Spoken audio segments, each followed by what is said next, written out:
Ao som de intro, canção emblemática da banda inglesa The XX, damos início ao episódio de número 114 do podcast Reset Humano, série Mulheres.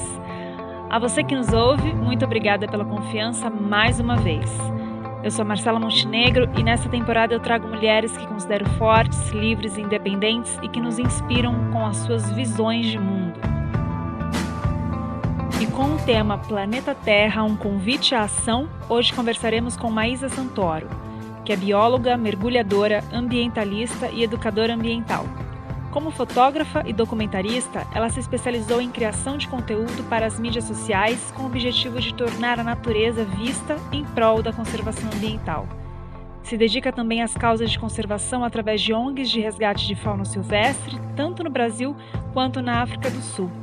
Há anos, Maísa viaja ao redor do mundo para conhecer os diversos ecossistemas e defender o ecoturismo com foco no turismo de conservação como um grande aliado à proteção do meio ambiente.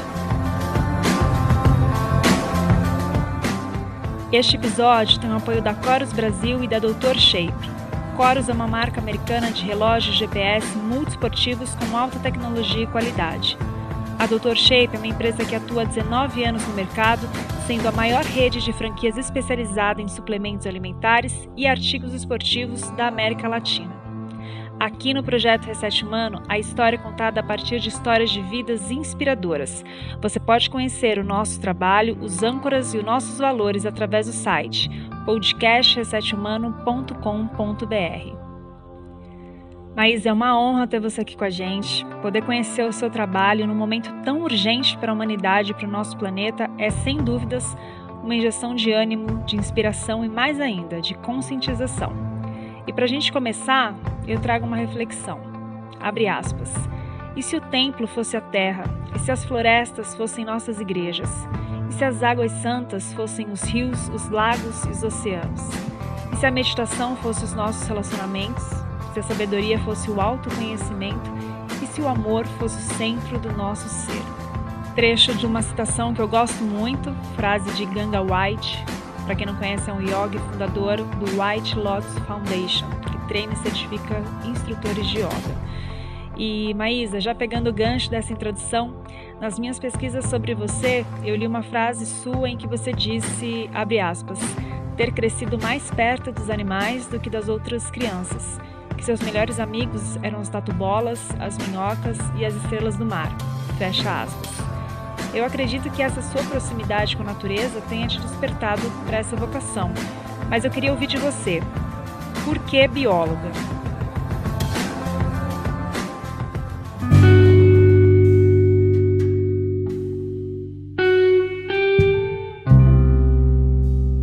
Olá pessoal, tudo bem com vocês? É um super prazer estar aqui hoje conversando com vocês no podcast Reset Humano, um projeto super enriquecido com histórias, com vivências, com conhecimento. Então é um prazer estar aqui falando sobre a minha trajetória. E essa citação, ela realmente ressoa bastante com a minha história. Assim. Eu acredito que quanto mais próximos da natureza a gente fica, mais a gente não se sente parte dela e feitos dela, porque somos natureza, né? Somos mamíferos, primatas terrestres. Nós somos natureza em toda parte do nosso corpo, da nossa essência, dos nossos instintos. A gente precisa dela, a gente precisa dessa conexão direta para de fato a gente se sentir vivo e energizados, né? O ar que a gente respira, a água que a gente bebe, o nosso alimento, tudo isso vem a partir das formações naturais, né? E esse contato com a natureza possibilitou com certeza que eu me tornasse bióloga. Eu sempre quis ser bióloga desde pequena. E eu trabalho com educação ambiental, desde que eu me formei. Trabalho viajando pelo Brasil, pelo mundo, conhecendo os diversos ecossistemas para entender de fato na prática a situação das questões ambientais, né? Então, em 2017 eu participei de um projeto muito bonito com a BO2, que a gente percorreu o Brasil, as estradas brasileiras, e eu pude perceber o quanto a gente perdeu de mata nativa dos biomas, e aí falando principalmente no Cerrado, para plantação de monocultura, de soja, de milho. Ver isso pessoalmente choca, né? Faz a gente refletir, faz a gente querer falar sobre isso. Então eu comecei a usar bastante a minha plataforma do Instagram para tornar a natureza cada vez mais vista pelas minhas fotos, pelos meus vídeos, pelos meus relatos, pelas minhas informações que eu trago, informações mais técnicas, algumas um pouco mais didáticas também, para que as pessoas possam entender o quão o desmatamento, o quão a destruição ambiental ela está conectada com as nossas atitudes diretamente, né? Um outro insight que eu tive também foi numa viagem que eu fiz para a Indonésia com um grupo de biólogos. Nós andamos por 4 dias na floresta de Sumatra, que fica em uma das ilhas de Indonésia, para observar o orangotango em vida natural, em vida livre. Um dos últimos lugares e únicos lugares que tem orangotango ainda hoje em vida livre, que vem sofrendo bastante com o desmatamento para madeira ilegal, que está acontecendo bastante lá na Indonésia. Então a gente percorreu pelas florestas, observei o orangotango majestoso, o quanto ele utiliza daqueles galhos, daquelas folhas, daquela biodiversidade que tem numa área reservada lá, para se locomover, para construir os seus ninhos no topo, na copa das árvores. É lindo de ver como os animais eles usufruem a natureza e como eles fazem parte daquele meio, né? E ao mesmo tempo, naquela mesma ilha, qualquer lugar fora dessa reserva, onde a gente foi andar na mata para encontrar os orangotangos, era monocultura de palma, né? Que é um tipo de palmeira que a gente pega os frutos para transformar isso em óleo, que vai em alimentos, que vai nos cosméticos, que é o chamado óleo de palma, né? Tudo fora da reserva era monocultura, e observando, depois de ter encontrado com os orangotangos, eu pude perceber que seria impossível os orangotangos viverem em um ambiente que só tem palmeira. Eles não teriam como se locomover, porque eles usam os galhos para mudar de posição. Eles não teriam como construir os ninhos na copa das árvores, porque numa monocultura existe um espaço entre uma árvore e outra, não tem as ramificações que interligam as árvores, né? E aí ficou muito evidente para mim que com a destruição ambiental não existe vida. E se não existe vida, não existe água, não existe biodiversidade e não existe o ar que a gente respira com qualidade também. E falando de natureza, esse mês de junho, né, ele é considerado o mês do meio ambiente, instituído aí pela ONU, Organização das Nações Unidas, sendo um importante período de mobilização mundial com todas as esferas da sociedade acerca de questões ambientais e preservação de recursos naturais. Má, eu gostaria que você comentasse a respeito desse movimento e listasse algumas dicas práticas de como eu, você e quem está ouvindo de qualquer lugar, né, pode adotar para também contribuir com a nossa casa, o planeta Terra.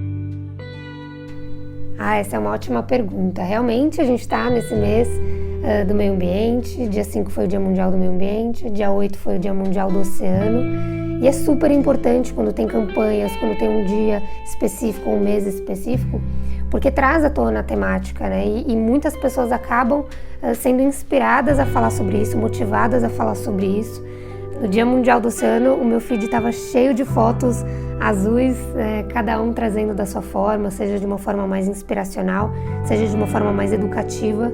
Acredito que é uma super oportunidade para a gente falar mais sobre isso, inclusive aqui no Reset Humano, então eu fico super feliz, porque quando a gente traz à tona tanto as problemáticas que o meio ambiente sofre, quanto a importância, né, qual a importância do oceano para a nossa vida, é muito mais fácil da gente refletir e realmente encontrar bons argumentos que nos motivem a mudar alguns hábitos diários. Hábitos que a gente está acostumado, que a gente aprendeu, que veio com a nossa cultura, com a nossa família e que a gente age no automático, né? Então, quando a gente tem bons motivos para refletir sobre eles e mudar quando necessário, fica muito mais fácil, né?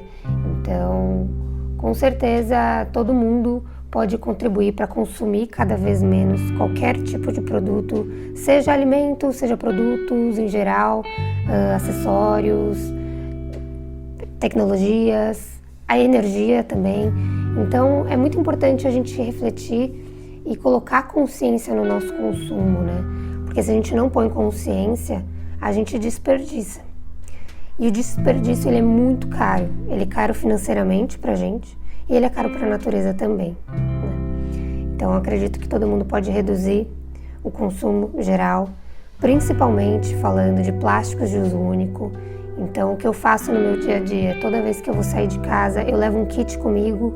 Esse kit, ele tem talheres, ele tem uma eco bag, ele tem um copo ou uma garrafa que seja reutilizável, para que quando eu estiver na rua, quando eu vá em um escritório, quando eu vá numa palestra, eu não seja pega de surpresa. Eu sempre tenha um copo para que eu possa colocar água, colocar aquilo que eu desejo beber, para não ficar utilizando os copinhos descartáveis, para não precisar comprar uma garrafa d'água. E talheres também, se eu desejar comer na rua, em algum lugar que não forneça, né, esse tipo de material lavável e sim descartável, então eu sempre recuso. A gente deve recusar de fato, né?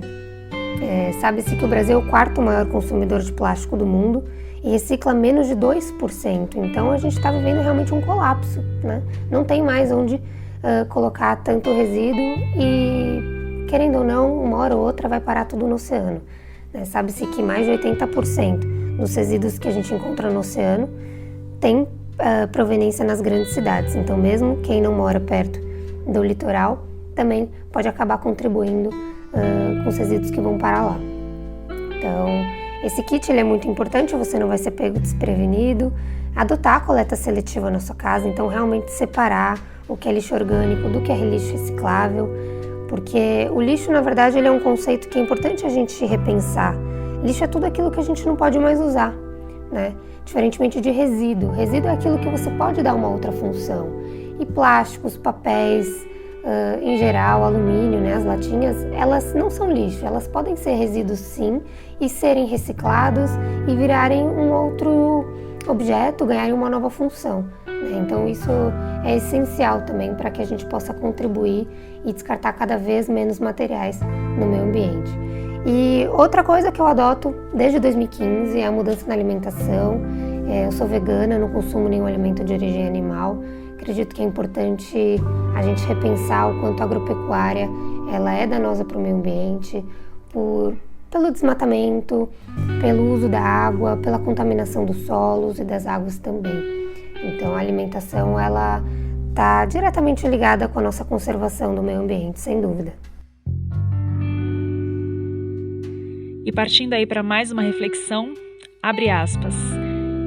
Ninguém vai proteger uma coisa com a qual não se importa, e ninguém vai se importar com o que nunca experimentou. Trazer a natureza na sala de aula pode acender um fascínio e paixão pela diversidade da vida na Terra e pode motivar um senso de responsabilidade para protegê-lo. Frase de David Attenborough, um dos naturalistas mais conhecidos no mundo. Maísa, em que momento e por que você decidiu largar o dia a dia laboratorial para atuar em campo? Conta pra gente. Essa reflexão do David é muito pertinente. O David, inclusive, é um naturalista, né, cinegrafista, apresentador. Ele é uma grande referência para mim, porque ele sabe mostrar a natureza, falar sobre ela de forma muito respeitosa, né? Quando você assiste os programas, tem um documentário na Netflix que eu recomendo muito para todo mundo que estiver ouvindo assistir, que chama Nosso Planeta. É com a voz dele, com a narração dele. É super respeitoso e, de fato, quanto mais a gente conhece, a gente se sente pertencente, a gente sente de cuidar, de proteger. Não tem como a gente despertar esse sentimento dentro da gente se a gente não conhece. Por isso que o oceano, inclusive, sofre tanto, porque a gente conhece nem 2% de todo o oceano. Acredita-se que a gente ainda tem para conhecer mais de 1 milhão de espécies marinhas. A gente conhece mais sobre Marte do que sobre o nosso próprio planeta, sobre o nosso fundo do mar, né? Existem muitas espécies ainda a serem descobertas, existem muitas espécies que estão entrando em extinção por conta do aquecimento global, da acidificação do oceano, e a gente nem sabe disso, e provavelmente a gente nunca vai descobrir, né? Então, quanto mais a gente conhece, mais a gente entende as relações que existem entre o planeta e a nossa interação com ele, as nossas movimentações com relação a ele, né? E por conta disso, quando eu percebi, pelas minhas viagens que começaram lá em 2014 ainda, num trabalho voluntário que eu fiz na África do Sul com grandes felinos, que aí eu percebi que não era mais no ambiente interno que eu deveria estar. Era no campo, né? Não era mais no laboratório, era vendo os animais, era enxergando um guepardo que foi privado de viver na natureza e precisa de cuidados humanos porque a mãe foi atropelada ou ela foi caçada ou, enfim, diversos motivos, ou ele foi atacado por um cachorro, por exemplo. Isso acontece muito na África, né? E aqui no Brasil também com as nossas onças, com as focas, os leões marinhos, quando vêm para cá também, acontece bastante essas interações que não são nada harmônicas, né?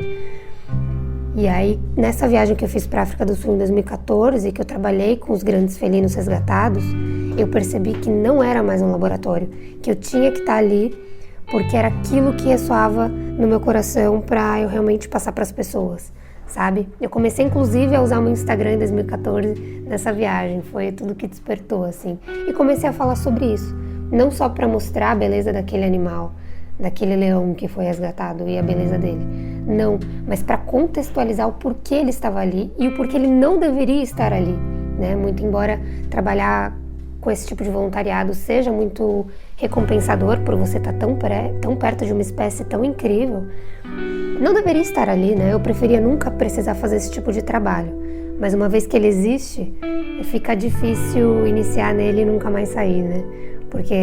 Sair, inclusive, porque é muito maravilhoso você fazer um trabalho que você sabe que você está agregando para aquele animal e agregando para as pessoas que vão ouvir falar sobre aquele animal e entender que, por exemplo, o leão é super caçado na África para ser vendido na Ásia como uma solução, uma poção medicinal, algo que não tem fundamento científico. Isso acontece até hoje, inclusive com as hienas também. Eles acabam caçando esses animais, vendem os ossos e dizem ter algum tipo de cura medicinal ou ser afrodisíaco também, o que não existe comprovação científica, né? Então é leviano e esses animais acabam morrendo em vão. E falando nisso, quais têm sido seus feedbacks no tocante ao alcance de um público que talvez não tivesse o mínimo contato com o conteúdo que você propaga através das redes sociais? Essa é a melhor parte, talvez, de toda essa movimentação que eu faço em prol do meio ambiente. É receber esses feedbacks e perceber como as pessoas, por terem lido algum post, por terem assistido alguma live, ouvido algum podcast, me ouvido falar sobre isso, elas têm se motivado a mudar alguns hábitos, né? Mudar a alimentação. Já recebi muito relato de pessoas que já queriam parar de comer carne e acabaram fazendo isso depois de me ouvirem falar sobre isso, que acabaram virando veganas ou reduzindo o consumo de carnes da sua dieta, mudando também, repensando outras coisas que elas compram, por exemplo, um sapato que elas comprariam de couro. Hoje em dia, algumas pessoas já compram sapatos que não têm origem animal na sua composição e elas vêm me falar sobre isso. E isso é muito recompensador, porque é um trabalho que foi visto na prática e que se estendeu, né? Com a possibilidade das mídias sociais e alcançou mais pessoas. Esse realmente é o maior bem, assim. E ver também que as pessoas começaram a adotar, levar seu canudo retornável para a rua, começaram a também falar sobre a natureza para as pessoas ao redor. Então eu recebo muito relato de mães também, o que é mais gostoso, assim. Do tipo, meu filho sempre entra no seu Instagram e vê os vídeos que você faz dos animais, meu filho quer mergulhar. Eu recebo também muito relato de pessoas que começaram a mergulhar por ver, de repente, as fotos eu fazendo apneia, enfim. Então isso é muito recompensador, porque eu tenho certeza absoluta que uma pessoa refletindo sobre o que eu passei, né, recebendo esse conhecimento, trocando comigo também, porque eu também aprendo muito com elas, eu tenho certeza absoluta que elas vão passar isso para frente, que as pessoas ao redor dessas pessoas também vão aprender, algumas, né, aquelas que realmente internalizarem e mudarem alguns hábitos, vão contagiar outras e assim em diante. Então é um trabalho que não tem limite, né, o que é muito bom. E espero que cada vez mais realmente as pessoas se sintam natureza de fato, né, não sintam que os animais são tão distantes delas, assim. Nós somos animais, né? E de todas as expedições que você já fez, existe alguma que mais tenha te marcado? Eu já participei de diversas expedições. Uma que me marcou muito foi do orangotango, né, que eu comentei. E outra que me marcou bastante foi ter conhecido as Ilhas Galápagos, porque mediante tanta destruição ambiental, quando você chega em Galápagos, você vê que hoje em dia eles estão muito conectados com a proteção e conservação. Não era assim antigamente lá. E hoje em dia eles têm, inclusive, foi o primeiro aeroporto ecológico do mundo. Eles têm muita preocupação com a fauna e é muito gostoso de ver, assim, foi muito reconfortante para mim, reenergizante também para mim, ver como funciona um trabalho de conservação, quando ele é sério, quando ele recebe o turismo e ele trabalha efetivamente com educação ambiental. Então, cada saída que eu fiz lá com o guia local, eu aprendi muito e eu vi o quanto eles se preocupam em proteger aquela terra, o quanto eles se preocupam em proteger aqueles animais. Inclusive, tem várias placas na rua para o motorista se atentar, não atropelar uma tartaruga gigante, por exemplo, né? Porque se você atropela uma fauna lá, você acaba sendo preso, nunca mais volta, não é mais permitido voltar para a ilha. Tem uma série de regras que eles construíram para de fato proteger, e eles aplicam isso, né? Eu percebi que quando as pessoas fazem as saídas para ter o contato com os animais mais de perto, né, poder avistar os animais em vida livre, como por exemplo os lobos marinhos ou as iguanas marinhas de Galápagos, eu percebi que existe um trabalho de educação por trás, não é só entretenimento, né? É um trabalho que eles têm de sensibilizar as pessoas e mostrar para as pessoas quão é importante preservar, o quanto é importante também adentrar aquele ecossistema com respeito. Então não é só um turismo predatório, como a gente diz. Existe o turismo predatório, que visa descaracterizar aquele ambiente, descaracterizar aquela comunidade, destruir, desmatar e etc. Mas também existe o turismo sustentável. Galápagos me apresentou isso muito bem. A gente tem também bastante aqui no Brasil, inclusive, turismo sustentável. Noronha também é um ótimo exemplo para dar. Bonito é um ótimo exemplo para dar. Inclusive, Bonito é uma região com bastante pasto, com bastante descaracterização ambiental, mas tem essas áreas privadas que eles preservaram a natureza e por isso hoje a gente consegue contemplar a Lagoa Azul, por exemplo, né, que veio da preservação ambiental. Então, Bonito também foi um bom exemplo assim para mim. Mas Galápagos marcou bastante por conta disso. Eles têm esse controle muito forte de quando você sai da ilha, eles olham todos os seus pertences para certificar que ninguém está levando nenhum animal de forma ilegal, porque isso acontece muito, né? Para quem não sabe, o tráfico de animais é o terceiro maior tráfico do mundo, ficando atrás do tráfico de armas e de drogas. Então é algo muito recorrente que não pode acontecer. Então eu incentivo todo mundo que puder conhecer essas regiões que eu mencionei, conhecer Fernando de Noronha, conhecer Bonito e, quando for possível, ir para Galápagos, com certeza absoluta, ver de perto como os animais, eles não foram afastados por conta da estruturação de uma pequena ilha, de uma pequena cidade. Você vê, inclusive, quando você está tomando um café da manhã num restaurante ou jantando, tem um lobo marinho embaixo da sua mesa. E eu não estou exagerando, isso acontece mesmo, porque os animais lá, eles têm o espaço deles. A comunidade tem muita consciência de que foi a gente que entrou, né, no ambiente deles e permitem com que exista realmente uma interação bem harmônica, de forma que eu vi pouquíssimos impactos. Claro que mesmo lá impactos existem, inclusive infelizmente com os pets, né, com a questão da interação dos cachorros com os lobos marinhos, mas isso é algo que está sendo visto por projetos locais para tentar mitigar esses impactos. Mas de qualquer forma, fica aí minha super dica para vocês. Má, por várias de suas fotos lindíssimas do mar e no mar, acredito que o oceano seja um dos biomas que você mais ama estar. E por falar nele, também instituído pela ONU, atualmente nós estamos na década das Nações Unidas de Ciência Oceânica para o Desenvolvimento Sustentável, ou Década do Oceano, né, iniciada aí em 2021, seguindo até 2030. Eu gostaria que você comentasse sobre a importância de conservarmos vida nos mares e compartilhasse com a gente sua conexão com o planeta Água.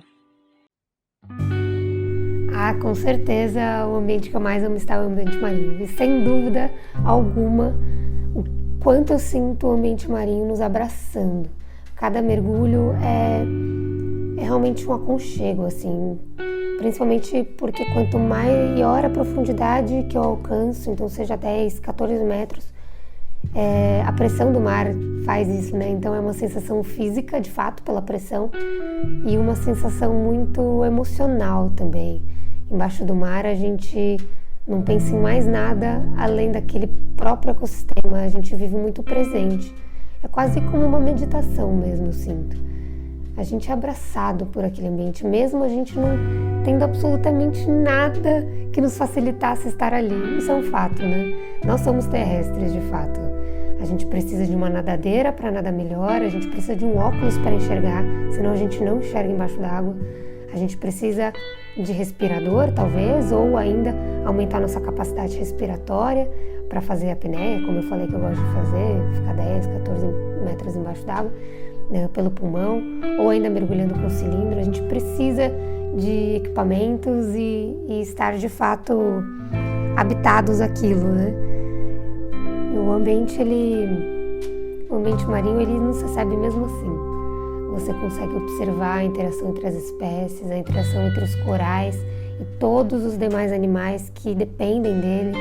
Para quem não sabe, os corais, eles são animais marinhos, eles não são algas, eles não são rochas, eles são bichos, de fato. E eles estão sofrendo bastante com o aumento da temperatura da água, com a acidificação da água também, porque o oceano, para quem não sabe, ele é responsável por mais de 50% do oxigênio que a gente respira. Isso pelas algas marinhas. Cerca de 50% a 80% do oxigênio que a gente respira não vem da floresta amazônica, como acreditou-se por muito tempo, né, ser o pulmão do mundo. Hoje a gente já sabe que a floresta amazônica, tudo aquilo que ela produz, que ela libera de oxigênio na atmosfera, ela mesma utiliza, né, para o seu próprio funcionamento, o que é muito lindo, porque a gente depende dela, inclusive por grande parte das chuvas que acontecem aqui na América do Sul, que vem aqui para o Sudeste, enfim. Mas o ambiente marinho, então, ele é muito importante para fornecer oxigênio para a gente. E ele também tem sido muito importante em combate à mudança climática, né? Sabe-se que o oceano já absorveu mais de 90% do CO2 excedente da atmosfera que foi liberado pelas ações humanas. Isso já foi comprovado e divulgado pelo relatório do IPCC, que é o painel intergovernamental de mudanças climáticas. Então, o oceano, de fato, ele é essencial para a manutenção do clima, para a liberação de oxigênio e, de fato, para permitir com que a vida possa existir da forma como ela é. Por isso eu incentivo cada vez mais as pessoas a descobrirem esse universo, esse mundo que precisa ser conectado pela gente. Porque, de novo, né, como a gente já falou antes, é se conectando, é se sentindo parte que a gente vai se mobilizar. É vendo uma tartaruga com um canudo no nariz que a gente nunca mais vai querer realmente consumir um canudo, sendo que a grande parte das pessoas realmente não precisam, né? Usar um canudo para tomar um suco, a gente pode pedir uma colher para mexer, se for o caso, uma colher que seja lavável e retornável. Então, quando a gente está ali no ambiente marinho, vendo também os resíduos, que grande parte é constituído por plástico, quando a gente faz uma limpeza de praia e vê a quantidade de bituca que a gente encontra na areia, quantidade de haste flexível, de cotonete que a gente encontra, a gente realmente se mobiliza e não tem como voltar atrás, né? A gente vai mudar e vai proteger. E alguma frase, filme ou música te inspiram na jornada de conscientização e proteção ambiental? Uma frase que me inspira muito é da Sylvia Earle, oceanógrafa e super referência de proteção do ambiente marinho, que ela fala que a gente precisa começar a proteger o oceano como se a nossa vida dependesse dele, porque ela depende, né? Ela fala muito sobre que não existiria o verde se não existisse o azul, e isso é de fato essencial para a gente se mobilizar. Um filme que me inspira muito também são os documentários de natureza. Então, existem diversos, eu vou comentar aqui alguns. Tem o Nosso Planeta, que eu comentei antes no Netflix, com David Attenborough. Tem o Mission Blue, que é Missão Azul, da própria Sylvia Earle, também um documentário que fala sobre o projeto dela, super indico. Oceano de Plástico também é um documentário que eu indico muito para para quem ainda não tem muito essa noção de quantidade e essa noção de como realmente o plástico ele é nocivo, tanto para o ambiente marinho, para as espécies que vivem ali, né, como a tartaruga que eu comentei, mas também para a nossa própria saúde. Inclusive, vou aproveitar aqui a deixa também para comentar que recentemente, né, acredito que no mês de março, saiu a primeira pesquisa científica que encontrou, que detectou plástico na corrente sanguínea humana. Então é urgente, né? É urgente a gente se conectar e entender toda essa realidade. Uma música que me inspira é do Lenine. O Lenine é super conectado, ele está sempre falando sobre o meio ambiente, que chama Que de Água. Essa música dele é de 6 minutos e traz muita reflexão. Gosto muito de ouvir, me inspira bastante também para refletir mais e cada vez mais, a cada dia mais também. Estamos quase chegando aí no final e eu queria que você deixasse uma pergunta ou uma reflexão para a galera que nos ouve nos 6 continentes em mais de 40 países. Uma reflexão que eu deixo, acredito que todo mundo que está escutando aqui o Zete Humano, de diversos lugares, diversos países, diversas comunidades, com certeza amam a natureza, amam enxergar a natureza, amam escalar montanhas, mergulhar, fazer trilhas. Esse ambiente ele só existe se a gente proteger. Então, a biodiversidade, a mata, as florestas, elas são essenciais para a manutenção de todo o ecossistema, para a manutenção daquilo que a gente vê. Então, a gente precisa proteger mais do que nunca.